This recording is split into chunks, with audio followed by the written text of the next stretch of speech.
auctions and its 100% by 2020 renewable electricity target. Before we begin, I'll quickly go over some of the webinar features. For audio, you have two options. You may either listen through your computer or over your telephone. If you choose to listen through your computer, please select the mic and speakers option in the audio pane. Doing so will eliminate the possibility of feedback and echo. If you choose to dial in by phone, please select the telephone option, and a box on the right side will display the telephone number and audio pin you should use to dial in. If anyone is having technical difficulties with the webinar, please contact the GoToWebinar's help desk at 888-259-3826 for assistance. If you would like to ask a question, please use the questions pane where you may type in your question. If you are having difficulty viewing the materials through the webinar portal, you will find PDF copies of the presentations at cleanenergysolutioncenter.org/training, so you can follow along as our speaker presents. Also, the audio recording and presentations will be posted to the Solution Center training page within a few days of the broadcast and will be added to the Solution Center YouTube channel, where you will find other informative webinars as well as video interviews with thought leaders on clean energy policy topics.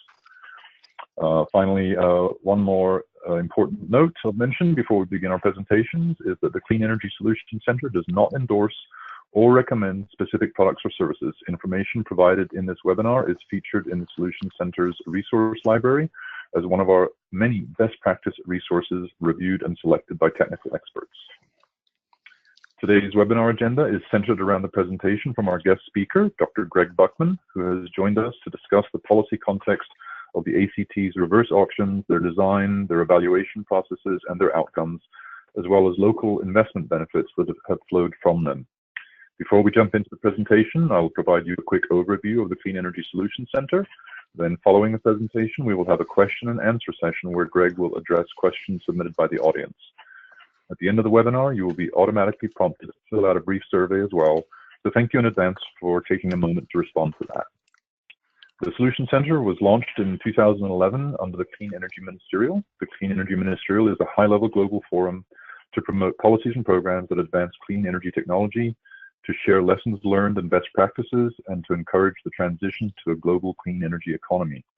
24 countries and the European Commission are members, contributing 90% of clean energy investment and responsible for roughly 75% of global greenhouse gas emissions. This webinar is provided by the Clean Energy Solutions Center, which focuses on helping government policymakers design and adopt policies and programs that support the deployment of clean energy technologies. This is accomplished through support in crafting and implementing policies relating to energy access, no-cost expert policy assistance, and peer-to-peer learning and training tools, such as this webinar. The Clean Energy Solutions Center is co-sponsored by the governments of Australia, Sweden, and the United States, with in-kind support from the government of Chile.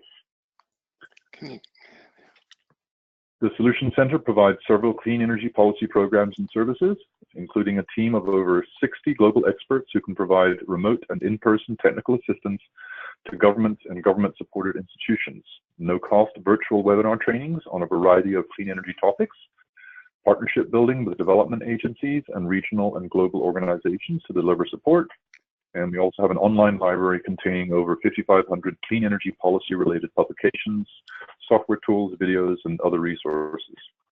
Our primary audience is made up of energy policymakers and analysts from government and technical organizations in all countries, but we also strive to engage with the private sector, NGOs, and civil society.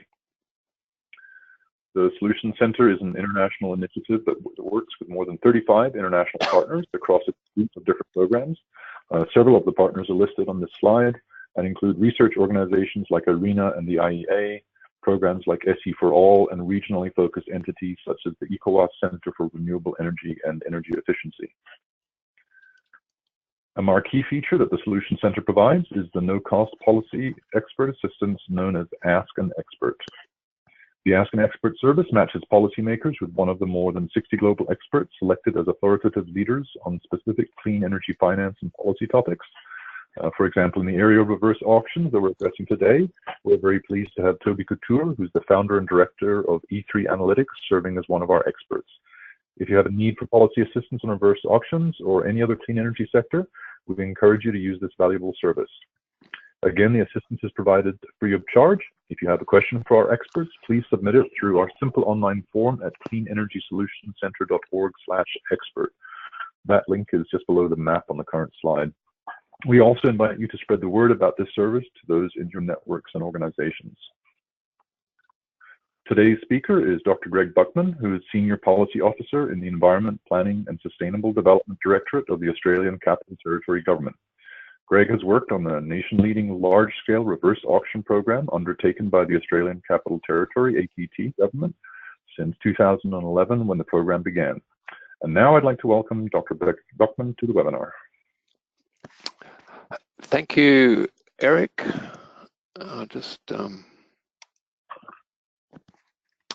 Thank you, Eric. As Eric said, my name's Greg Buckman. I'm from the ACT government. ACT stands for Australian Capital Territory. As the name suggests, I'm from the Australian equivalent of Washington State. It's a small territory in southeastern Australia where the capital of Australia, Canberra, is located. Between 2012 and 2016, we ran 5 different reverse auctions for solar and wind power, and we were the first, and those auctions were held to award large-scale feed-in tariffs to wind and solar farms. We were the first jurisdiction in Australia to use reverse auctions, and since the pioneering work we did between 2012 and 2016, reverse auctions have taken off around Australia with the Queensland, Victorian, National and New South Wales governments all adopting them. Today's webinar will,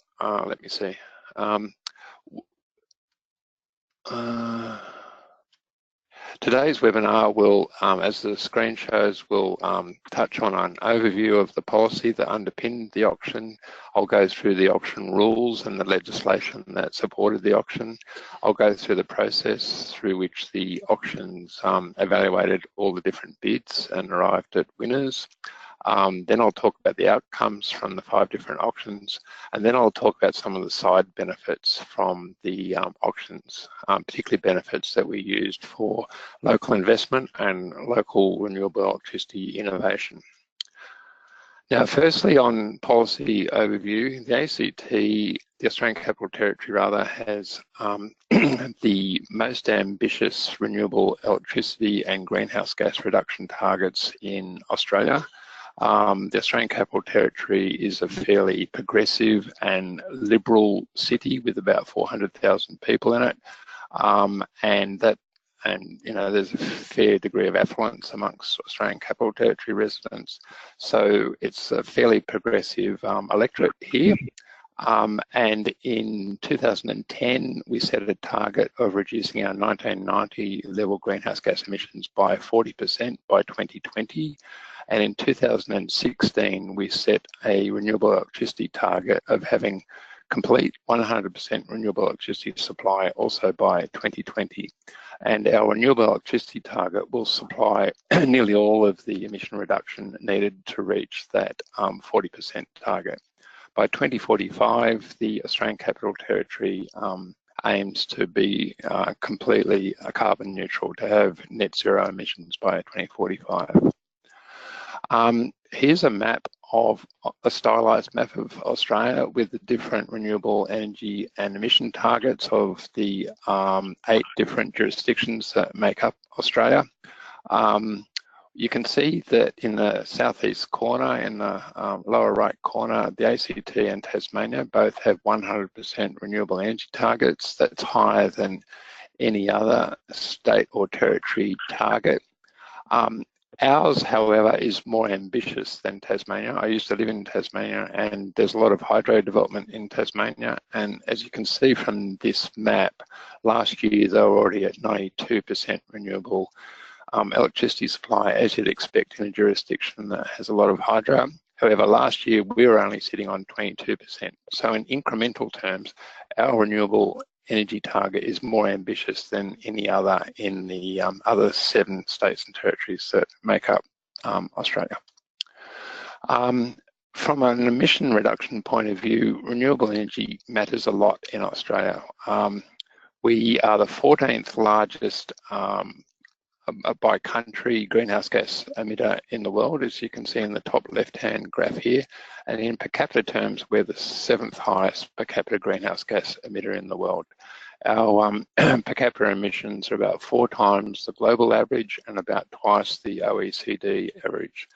The main driver of our high emissions is our coal deposits. Australia has a lot of coal. We're the largest coal exporter in the world.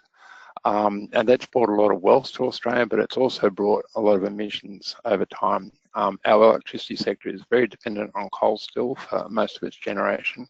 And the big challenge for Australia is to win itself off coal if it is to reach a decent level of and a responsible level of greenhouse gas emission. Here in the Australian Capital Territory, electricity has traditionally made up the bulk of our emissions, as you can see in the bar chart on the left-hand side. When we first legislated our 40% by 2020 greenhouse gas reduction target, in 2010, electricity made up about 60% of the emissions in the Australian Capital Territory. So unsurprisingly, originally energy supply, particularly electricity supply, was targeted to drive most of the emission reduction needed to reach our 40% by 2020 target. As you can see in the pie chart on the right there, we had originally hoped that residential and non-residential energy use would also make, and transport would make, significant contributions to the 40% emission reduction target. In the end, they didn't, and the decarbonisation of our electricity supply ended up, or rather will end up, supplying most of the emission reduction, nearly all of the emission reduction needed to reach that 40% by 2020 greenhouse gas reduction target. Now, traditionally, feed-in tariffs have been set by government, and the Danes and the Germans in particular in the 80s pioneered the use of feed-in tariffs.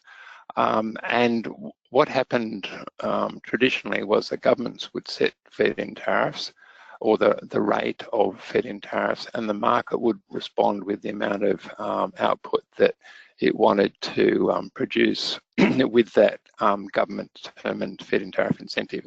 However, over the last 10 years, reverse auctions have taken off in a big way. There are only 6 countries that were using them in 2005.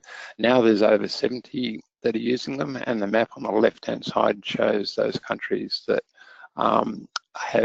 were using them by early 2015. It excludes Australia, but obviously should include Australia.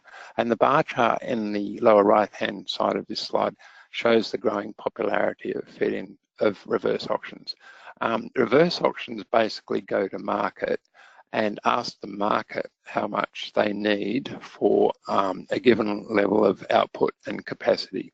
So instead of government setting feed-in tariff rates, markets set feed-in tariff rates. That's the big difference between the old government style of feed-in tariff determination and the new reverse auction style. Reverse auctions are taking off in a big way, even in countries like Germany that have traditionally been champions of government-determined feed-in tariffs. And they've basically become the standard for the award of feed-in tariffs rather than the old government-determined system. Reverse auctions aren't foolproof and certainly aren't perfect. Some of the criticisms, excuse me, that are sometimes levied against reverse auctions include the fact that they can lead to uncertain delivery, particularly if a bidder underbids and puts in a price that's just too low to enable them to deliver on their wind, solar or other renewable electricity farm. Another criticism is sometimes they can involve high administration and transaction costs. Sometimes it's argued that because you need to be a fairly large wind or solar farm, it costs a fair bit of money to put in a bid, and therefore reverse auctions can discourage small to medium-sized wind, solar, etc. farms from bidding. And another criticism of reverse auctions are that because they're very focused on price, they tend to kind of implicitly discriminate in favour of areas that have good quality renewable electricity resources. All of those weaknesses of reverse auctions can be guarded against. You can have bid thresholds to make sure that small wind and solar farms can bid. You can have a fairly streamlined bidding system to make sure it's not too expensive for a wind or solar farm to take part. You can require a bond or a deposit to be made by a wind or solar farm to make sure they do follow through on their bid.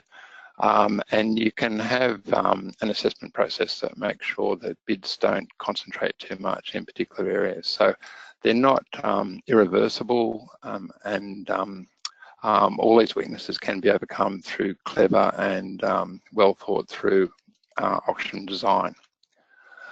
In the ACT's case, we used a sealed bid system where basically people put in confidential bids that weren't known to other bidders.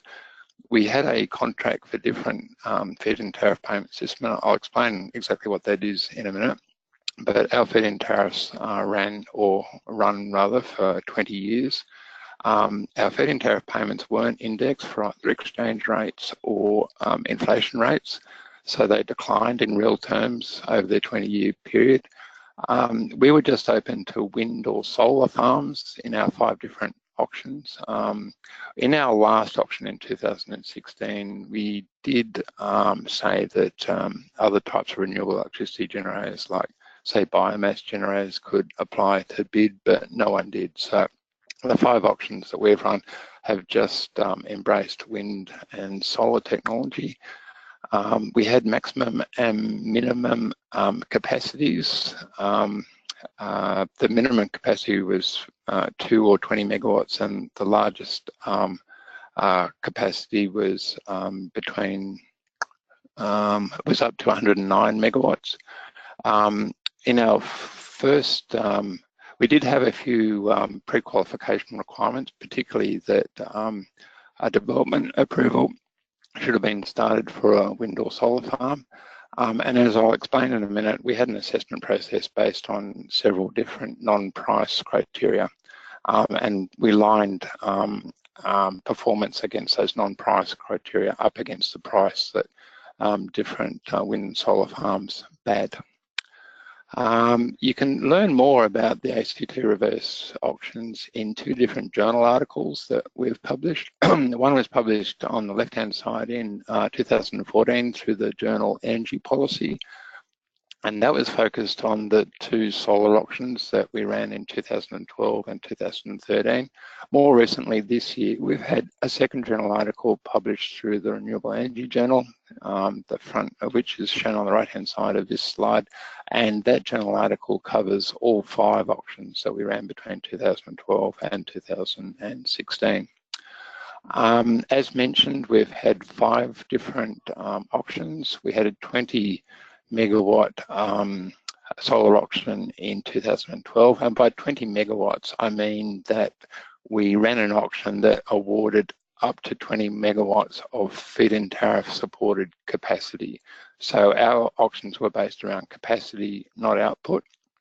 And in 2013 we ran another 20 megawatt solar auction. In 2014 we ran a 200 megawatt wind auction, and then again in 2015 we ran a second wind auction for 200 megawatts of large feed-in tariff support capacity. And then 2 years ago in 2016 we ran a so-called next generation renewables auction that was open to wind and solar farms, and that again awarded 200 megawatts excuse me, of feed-in tariff supported capacity. And altogether the output from the 10 different wind and solar farms that got feed-in tariff entitlements through those 5 auctions will deliver about 3/4 of the 100% renewable energy target that we've set for 2020, and which we're well on the way to achieving. The successful bidders in the 5 auctions that we ran are shown in this slide. They're all in southeastern Australia. Sapphire Wind Farm is in northern New South Wales. The Crookwell Wind Farm is just near the Australian Capital Territory here. We've got 3 different solar farms in the Australian Capital Territory. We've got 2 wind farms in Victoria, being the Ararat and Canoa Bridge Wind Farm. And we've got a wind farm in South Australia shown north of Adelaide on the left-hand side of the slide, for which we're supporting 3 different stages of that wind farm. So that's the distribution of the different wind and solar farms that our reverse auctions awarded feed-in tariff entitlements to. And this slide shows the winners, or rather the metrics and the bids that we received in the 5 different auctions. The first numeric column shows the capacities that we were going to award in each of the different auctions. The second lighter column under eligible technologies shows which technologies were eligible in the different auctions. The third column, number of submitted proposals, as the column, as the descriptor suggests, shows the number of bids that we received in each auction. The fourth column, total capacity of all submitted proposals, shows that generally we received about 5 times the amount of capacity that we could award. So each auction, happily for us, was quite competitive. And the last column, average proposal capacity, shows the average of each bid. As I say, we got between 5 and 6 times the amount of capacity bid into each of our auctions, so we could afford to be fairly picky about who would be successful in each of the auctions. Now, the contract for difference scheme, basically, if say a solar farm gets say a $190 feed-in tariff entitlement awarded to it, under the contract for different structure of our feed-in tariff payments, we will pay the difference between that and the wholesale price of electricity that that solar farm will experience from time to time. So if the wholesale price is say $70, we'll pay in a 30-minute trading interval, then we'll pay them $120, being the difference between 70 and 190. And you can see that in red there. In this example, the wholesale price varies between about $20 and $40 per megawatt hour, and the feed-in tariff price is $80. But conversely, if the wholesale price goes above the feed-in tariff amount, whoops, what's happened here? Here we are. If the feed-in tariff price goes above the wholesale price, then the generator pays us. So basically what our feed-in tariff entitlements are a guarantee of a certain income amount per megawatt hour. And if the generator earns less than that from the wholesale market, we pay them. If they earn more than that from the wholesale market, they pay us. So it basically gives a wind or solar farm a guaranteed income stream at a known and predictable price over a 20-year period. And that makes the successful wind and solar farms a lot more bankable. Reverse auctions haven't always worked really well. In the 1990s, the United Kingdom government ran a thing called the non-fossil fuel obligation, under which fossil fuel generators were exposed to a levy. That levy was collected by the UK government and was used to finance a number of reverse auctions in the UK.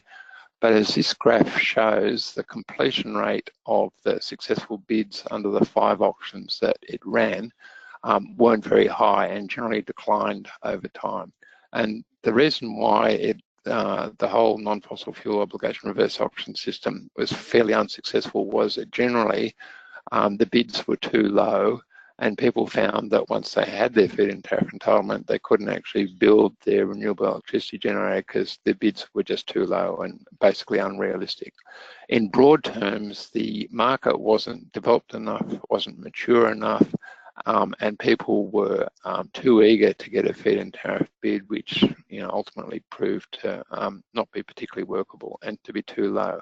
But happily for us, since the 1990s, the renewable electricity market has moved on. It's a lot deeper, it's a lot more mature, it's a lot more sophisticated. And we found, and other reverse auctions have found, that people these days are inclined to bid reliable prices, sensible prices, and deliverable prices, rather than the unrealistic prices that the non-fossil fuel obligation in the UK experienced in the 1990s. The objectives for the ACT reverse auction scheme were largely twofold. One was to reduce our greenhouse gas emissions, as I previously explained. A second objective was to basically position Canberra and the Australian Capital Territory as a national renewable energy innovation hub. And as I'll explain later, we use the auctions to basically get a lot of local investment benefit out of the wind and solar farms that were supported through them. And we use those benefits to support various initiatives in Canberra that cemented our reputation as a renewable energy leader across Australia. Now, to the mechanics of our auctions, we passed the legislation that supported our reverse auctions in 2011. The statute, the legislation shown on the left-hand side of this slide. The legislation was amended several times. It was amended nearly every year since it was passed by our Parliament. Basically, successful projects can be located anywhere in what's known as the National Electricity Market in Australia, which covers all the 8 states and territories of Australia, apart from the Northern Territory and Western Australia in the north and the west of the country. The feed-in tariff payments are made by our local electricity distributor, and they pass that cost on to retailers, who include the cost in their charges to their customers. So basically, the cost of the feed-in tariffs that we pay out to our wind and solar farms are recovered from local electricity consumers. We had a rules document, a so-called request for proposals document, that we sent out with each auction. This what we call RFP document covered the process that each auction would go through. It came with different forms that each bidder had to fill out, and we had a public addenda process where any changes and any questions and answers that potential bidders might put to us were published and sent around to all people that registered as a potential bidder. So it was a fairly dynamic process, but all the rules were ultimately encapsulated in our request for proposals document. Some of this I've captured already, but our feed-in tariff payments were not indexed. They were fixed and they were flat over 20 years. As I mentioned before, they were paid by our electricity distributor. The feed-in tariff, the output that the feed-in tariff was for had to net off any distribution or transmission losses. As I mentioned before, it's paid on a contract for difference basis. And the successful bidder was free to sell on a wholesale basis to any market participant that they wanted. We didn't bind successful bidders in terms of how they went about earning their wholesale market income. As well as price, we had a number of non-price evaluation criteria, which are shown in this slide. We had one evaluation criteria that accounted for 50% of the non-price assessment that related to the timely completion of a project. Basically, that criterion looked at how feasible the timeline for a project was, how realistic their finance was, how doable their technology was, and sort of basic metrics like that that determine the deliverability of a bid. We also awarded 20% to local engagement. We were particularly keen to only support wind and solar farms that had good local support. The ACT government didn't want to support wind and solar farms that had a hostile local community, so 20% of the non-price assessment for each bid was awarded according to how successful the proponents had been with their local community and how much demonstrated local support they had. Another 20% was based on what sort of local investment benefit, what sort of ACT economic development benefits each could promise, and I'll go into more detail about that a bit later. And a fourth criterion, which awarded 10% of the non-price assessment, was based on basically what use a wind or solar farm wanted to make of a thing called a Treasury financial guarantee, which is a slightly wordy descriptor for a guarantee that said that if local legislation was changed in a way that in any way reduced the value of a feed-in tariff entitlement, then the relevant wind or solar farm would be compensated. It was basically a mechanism that guaranteed that legislation couldn't be changed in a way that financially disadvantaged a successful wind or solar farm under our auction system. So going to the first evaluation criterion, the risk to timely project completion, as I mentioned before, this just looked at basically how experienced and how capable the proponent was, what their access to funds was like, whether they'd lined up bank finance or balance sheet finance, what their technology was like, how advanced they were with their development approval, and how realistic their time frame was. So basically the nuts and bolts of rolling out their proposed wind or solar farm. The second criterion, local community engagement, as I mentioned before, was basically based on how much support the local community was giving to the proposed wind or solar farm. Proponents had to lodge a community engagement plan that showed how they'd complied with local planning processes, how they'd engaged with local communities, how they were going to mitigate any local engagement risks, particularly any backlash from local community, and basically how far ahead of the pack they were prepared to be in terms of engaging with their local community. We found some bidders just wanted to do the basics, you know, they just wanted to have a few community meetings, maybe send out a few leaflets and just do the minimum. But others were prepared to be a bit innovative with their local community engagement. We had 2 wind farms that invited local community investment in their wind farms and kind of went the second mile, as it were, in trying to engage and include the local community in their proposed development. And that's the sort of thing we were most looking for under this criterion. Now, the third criterion, as I mentioned before, looked at basically what promises wind or solar farms could make in terms of local investment here in the ACT. And there were 4 different areas that we looked at. One was the degree to which they were prepared to engage local contractors and the labour force. A second was whether they were interested in engaging with local tertiary education groups to develop research partnerships or teaching partnerships or skill partnerships. A third area was any kind of research type things separate to their that were part of their tertiary engagement that would build research capacity here in the ACT around renewable electricity. And a fourth area was whether they were prepared to move some or all of their corporate headquarters here to the ACT.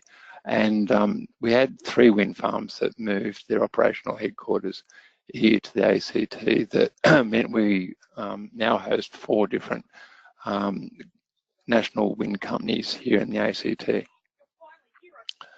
And a fourth criterion, as I mentioned before, was based on potential use of financial compensation. That varied according to wind or solar technology. If a solar farm wanted to make use of the financial compensation mechanism, then they could get a maximum of 1.75 million per megawatt of capacity. But if a wind farm wanted to make use of this mechanism, the maximum they could get is 1.23 million per megawatt of capacity, just reflecting the lower per megawatt costs of wind compared to solar. But the scoring on this criterion was done on a kind of straight line basis, where if a proponent wanted to make maximum use of the compensation, they got 0. And if they wanted to make no use of this compensation mechanism, they got the maximum score of 10 out of 10. So we tried to incentivize as little use of the financial compensation mechanism as we could. But in our first auction in 2012, it was made quite clear to us that unless we offered some guarantee that wind and solar farms wouldn't be discriminated against in terms of future legislation, then the whole auction scheme wouldn't be bankable, basically. So the financial compensation mechanism was integral to the financial security of our auction system. Now, here are the winners from the 5 different auctions that we ran. There were 3 solar farms shown in the rows labelled solar auction fast track stream and solar auction regular stream. They were relatively small solar farms, 20 megawatts, 7 megawatts and 13 megawatts, all located here in the Australian Capital Territory. After that, in the first and second wind auction and the next generation renewables auctions, we awarded feed-in tariff entitlements to generally, but not always, fairly large wind farms. Most of the wind farms were between 80.5 and 109 megawatts, although there was one smaller wind farm at 19.4 megawatts, the Canoa Bridge wind farm. The feed-in tariff prices that we awarded were done on a per megawatt hour basis, and they varied, as you can see in the proposal fit price column, between $73 per megawatt hour and $92 per megawatt hour in the case of wind, and between $178 and $186 per megawatt hour in the case of solar. And for reference's sake, I should mention at this stage that at the moment the Australian dollar is worth about 70 cents US. So you've got to add about, you've got to multiply that by 0.7 to get an equivalent US. No, you've got to divide by 0.7 to get an equivalent US amount. You've got to, if you divide by 0.7, you'll get an equivalent US amount. The wind prices were very competitive at the time we ran the different wind auctions, particularly the $77 amount for the Hornsdale Wind Farm Stage 2 and the $73 per megawatt hour for the Hornsdale Stage 3, as well as the $81.50 for the Canoa Bridge wind farm. They were the lowest wind support prices in Australia at the time. There's since been even lower wind support prices in Australia, but in 2013, 2014, 2015, our wind prices were the lowest that had ever been recorded in Australia. One of the, this slide shows the downward movement in the range and the median feed-in tariff prices that were submitted to the 3 wind auctions. You can see there was a reduction from a bit over $100 per megawatt hour on average in median terms for the first wind auction in 2014, down to a bit over $80 per megawatt hour in the next gen renewables auction held in 2016. This slide shows the downward movement in solar median feed-in tariff prices in the 3 solar auctions, or in the 3 auctions that were open to solar that we ran in 2012, 2013 and 2016. There was a steeper decline there from a bit under $230 per megawatt hour to a bit over $80 per megawatt hour, mainly because the the capacity factor improvements and the capital cost price declines for solar over the period of our auctions was a lot more radical and significant than it was for wind. Basically, there were greater learning curve improvements happening for solar than there were for wind, so the price reduction for solar was a lot more radical over the period of our auctions than it was for wind. We had a number of different wind bidders that bid into both our first and last auctions that were open to wind farms. This slide shows the movement of prices that those 5 different proposals had in both the first wind auction and next gen renewables auction. The first wind auction being held in 2014, the next gen renewables auction being held in 2016, and those 5 bids were for the same wind farms. So there's no change in what the proponents were proposing in terms of size or location of wind farm.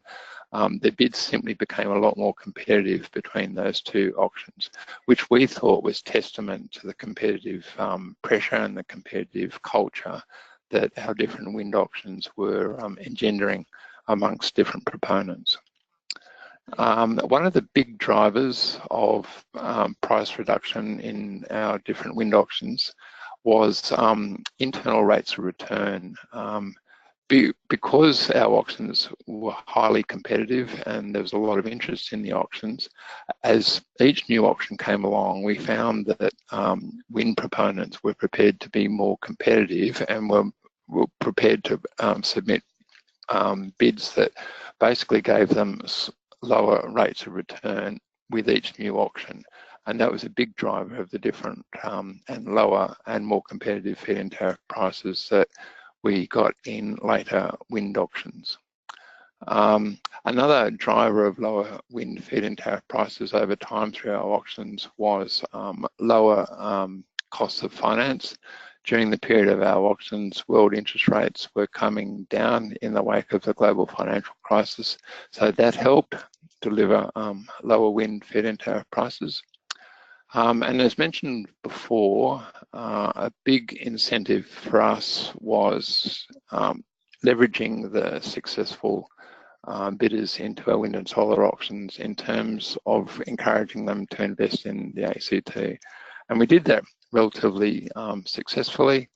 As I mentioned before, we've now got 4 wind companies now headquartered here in the ACT.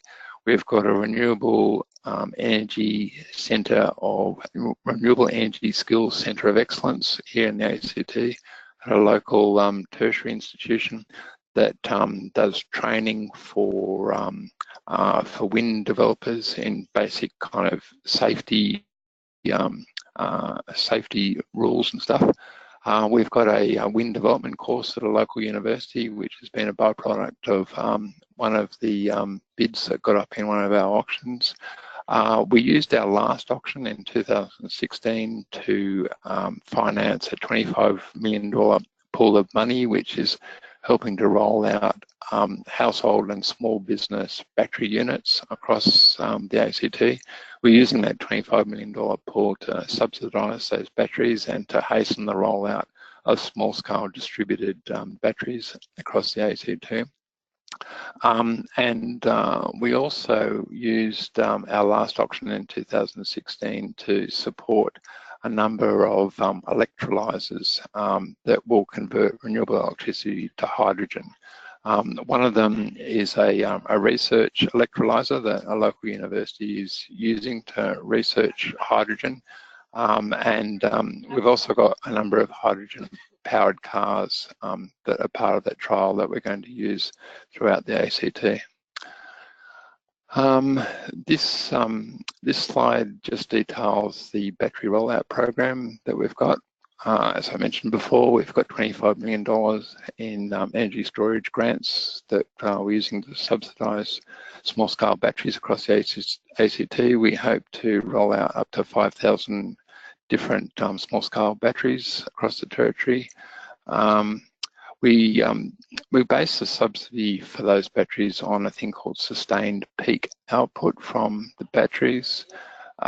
We've got a new data platform that we're rolling out at the moment that will capture output and storage data from the batteries, and we'll pass it on to researchers and people at the in the industry.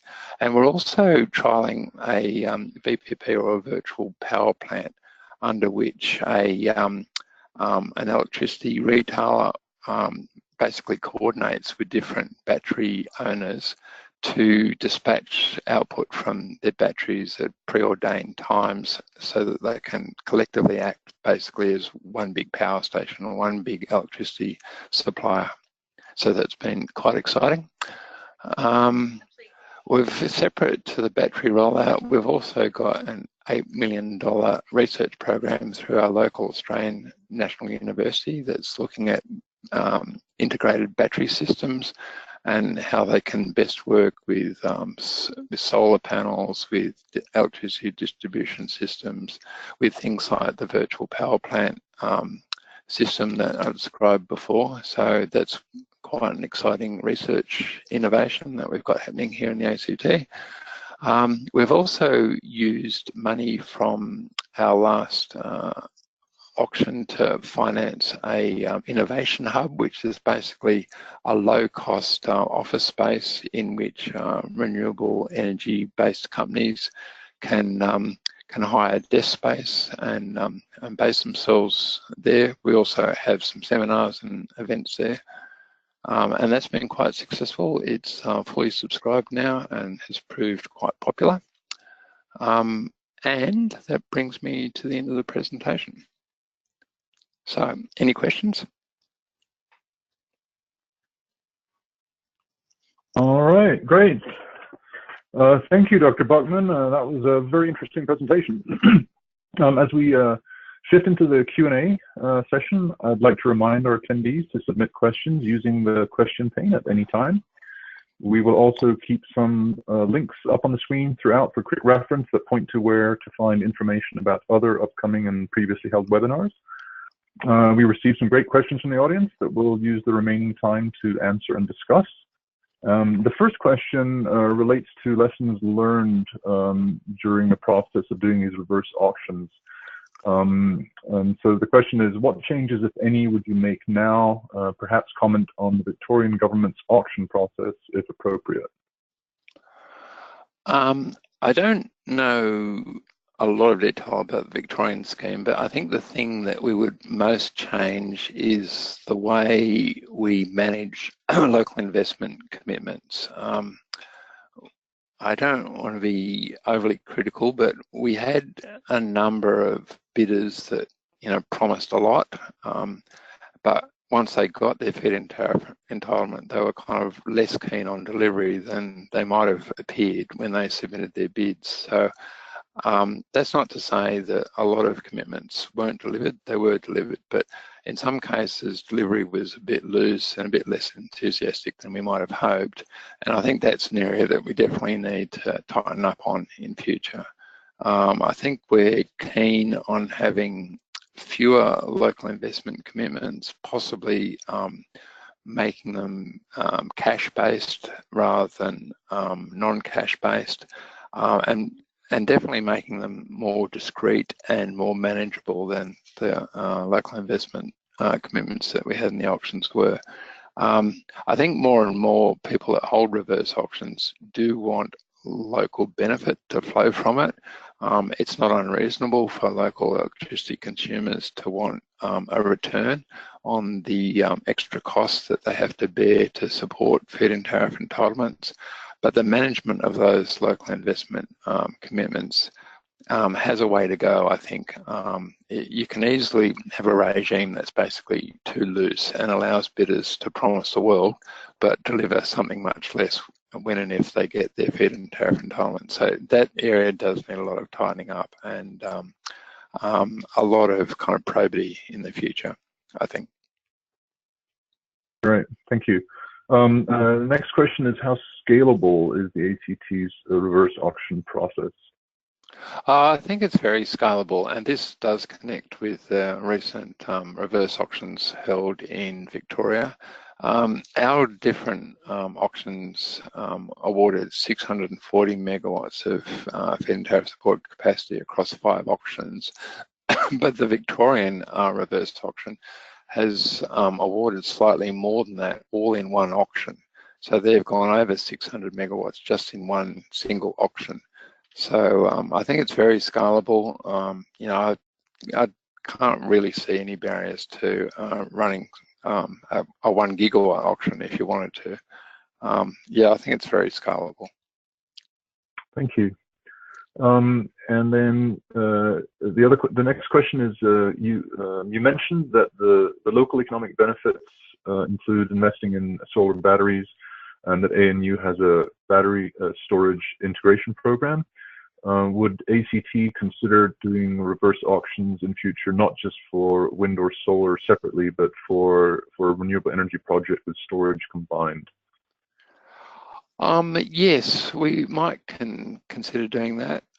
Storage obviously is have a higher penetration of renewable electricity, and anything that's basically not hydro and not biomass needs storage if it's going to be instantly dispatchable. So the more penetration you have of renewable electricity, the more important storage becomes. And yes, I think we probably would look at including storage in a future auction. But yeah, storage and dispatchability becomes more and more critical the higher the penetration of renewable electricity. And I think it will be important for reverse auctions to increasingly focus on storage. Great, thank you. The next question is, how has the cost of the ACT large feed-in tariff scheme performed since the auctions were completed?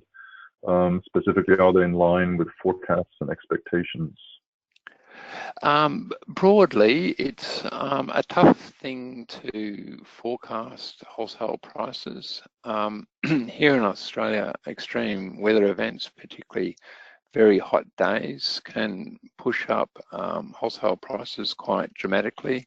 I know last year we had a very hot February and we had really, really high wholesale prices for a few weeks in February, but that worked to the benefit of the costs borne by our scheme, because as I explained under the contract for different slides, if wholesale prices go above the feed-in tariff price, then the generators pay us rather than us paying the generator. So extreme weather events can be helpful for the cost of our scheme. What's also very unpredictable is here in Australia, there's a lot of discussion around whether we should introduce some form of carbon pricing into the electricity sector. We briefly had a form of carbon pricing between 2012 and 2014, and there's discussion about whether we should reintroduce a scheme like that. And depending on whether it's introduced and how it's introduced, that can also affect wholesale prices. And then on top of that, a third factor that affects wholesale prices in Australia is we've got quite an old coal-fired electricity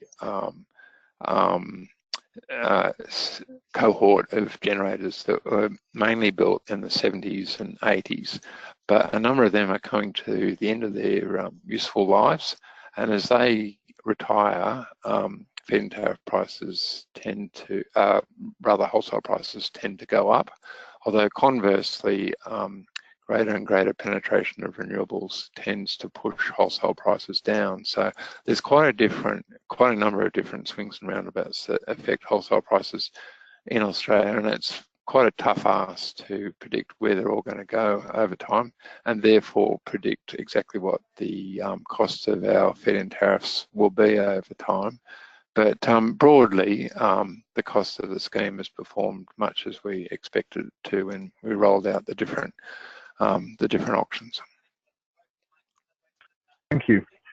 Now, with the cost of wind and solar generation decreasing, particularly with solar power, do you think that the feed-in tariffs and reverse auctions will be needed in the future, or is this a sort of a medium-term bridge?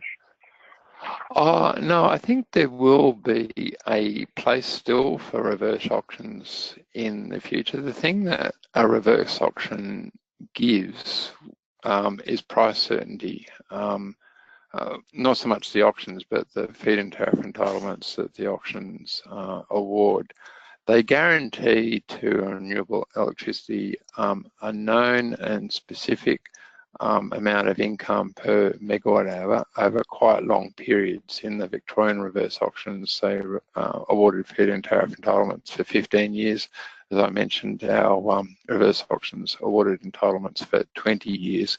So they provide income certainty to renewable electricity developers.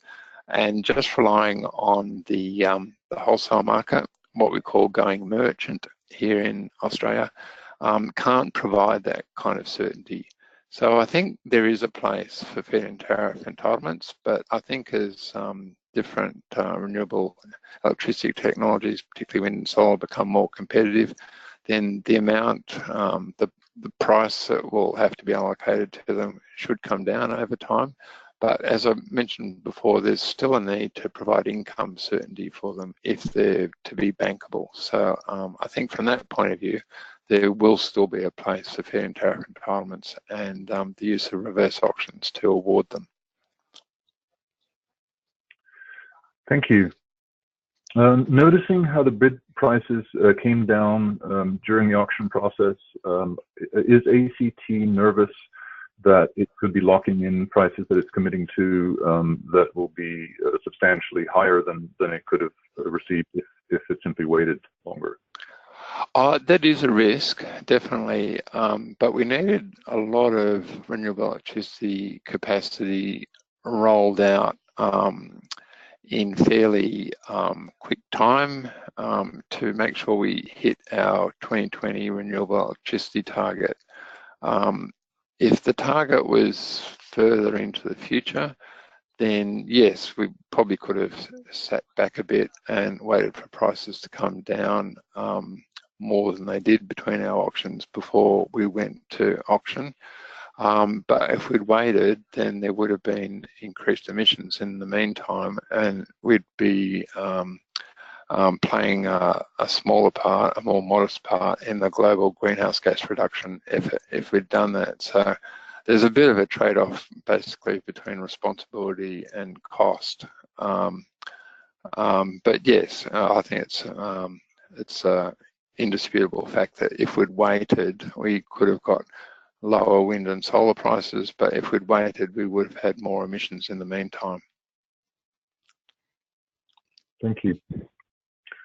How have the community engagement and local commitments made by the successful wind and solar bidders performed?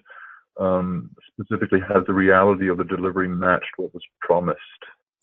The community engagements worked quite well. None of the local communities around any of the wind farms have been hostile at all. And as I mentioned before, 2 of the wind farms offered community engagement in their wind farms, which we thought was quite innovative and quite ahead of the pack. And that helped increase community support for those wind farms. For 1 or 2 of the solar farms, there was a little bit of local community grumpiness, I guess I'd say, mainly about people that were concerned about their view fields being besmirched a bit by a local solar farm. They were all built in semi-rural parts of the Australian Capital Territory, and there are a few kind of local kind of hobby farm owners that were used to seeing nice verdant kind of pastures near their houses, and they were a bit concerned that suddenly those pastures were going to have lots of solar panels in them. But the grumpiness wasn't particularly vocal. It certainly never threatened the rollout of the solar farms, and we don't hear from the locals anymore. So in the broad, we're pretty happy with the community engagement. Thank you. Do you think there's still a risk of successful bidders underbidding and not delivering on their successful reverse auction bids? I think that's always a risk in any auction, but none of the 3 solar farms or 7 wind farms that we supported ever looked as though they weren't going to roll out. So unlike the UK experience in the 90s, we never seriously doubted that a successful bidder was going to go forward with their proposal. I guess like bidders in our auctions, spent between about 300,000 and 600,000 Australian dollars on their bids. So if they didn't go ahead with a proposal, then they're going to blow a fair bit of dough, basically. And we like to think that our auction process basically ascertained whether a bidder was serious or not when we assessed their submissions. And we only really considered bids that looked particularly serious. But the risk that a bidder might get a feed-in tariff entitlement through a reverse auction process and not proceed with it is ever present in a reverse auction process. But I think, as I mentioned a few times, as the market becomes more mature and sophisticated, the risk of that happening must decrease over time, particularly if you've got a good assessment process behind a reverse auction. Great, thank you. And then another question, what's the process for dispute resolution, for example, regarding non-performance? Basically, we sign deeds or contracts basically with our wind and solar feed-in tariff entitlement holders. And if they don't honour all the terms of those contracts, we've got a dispute process where basically we identify a non-performance area. They have to submit a plan through which they agree to basically perform to the undertaking in the deed that we feel like they're not honouring. And if they don't do that within a certain time period, then we can withdraw the feed-in tariff support from them. So we do have a kind of fallback mechanism that allows us to raise disputes with feed-in tariff entitlement holders and take them to an arbitration process. All right, thank you. That was the last question. So thanks again for your presentation, Dr. Buckman, and for the informative Q&A session. Now I'd like to give you an opportunity to provide any additional or closing remarks you'd like to make before we end the webinar.